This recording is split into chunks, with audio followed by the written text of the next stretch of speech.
Hello guys, in today's video I'm gonna show you how to find the profile settings on your account on Pinterest, easy and quick.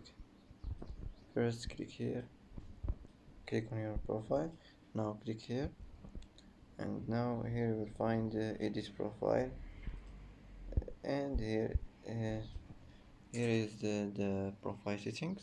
Here you can manage your profile settings, and after click done, and that's how to find your profile settings on your account on Pinterest, easy and quick.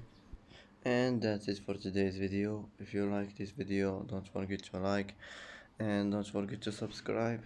I hope this video is helpful for you, and thanks for watching till the end, and see you in the next video.